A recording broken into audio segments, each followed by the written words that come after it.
आपल्याकडे हे आलेला मोर थोडासा काकडला होता, त्यामुळं 2-3 दिवस त्याला रिकवरला वेळ लागला. पण आपण जेवढं होईल तेवढे आपण प्रयत्न केले. त्याला खाऊ घालणं असेल, त्याला सुरक्षा असेल, त्याची गरमी असेल.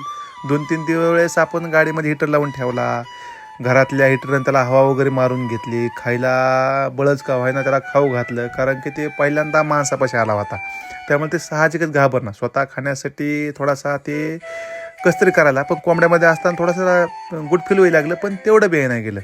चला म्हणलं आता वेळ झालेली आहे, आता व्यवस्थित झालेला आहे. कारण की सकाळी सकाळी पार उडायचे प्रयत्न करू लागला, म्हणजे ह्याला जखम वगैरे होईल, त्याच्या आधी आपण ह्याला योग्य ठिकाणी नेऊन सोडू.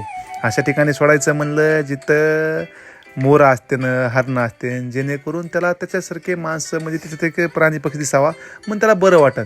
निघालो तर आम्ही सगळेजण, चारीकडं झाडं, आम्हाला इकडं रोज मोरं हरण दिसतं. या अनुषंगाने मला आता इकडं सोडूया. मस्तपैकी जसाच खाली सोडला, अशी 100 मीटर मारली फास्ट की मला बी ऐकणार नाही. सुटलो म्हणला, वाचलो. एक तर हिरीत पडलं होतं, त्यांनी वाचवलं, पुन्हा ह्यांनी पण वाचवलं थंडीपासून. चला भारी वाटलं. आपल्याकडं 2-3 दिवस का होईना राष्ट्रीय पक्षी होता.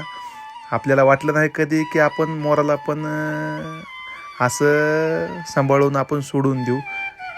रेस्क्यू केल्यानंतर थोडंसं भीती असती, पण काही नाही, आपण कोणाचं वाईट केलं नाही तर आपलं कधीच वाईट होणार नाही. चला, काहीतरी आयुष्यात वेगळा अनुभव.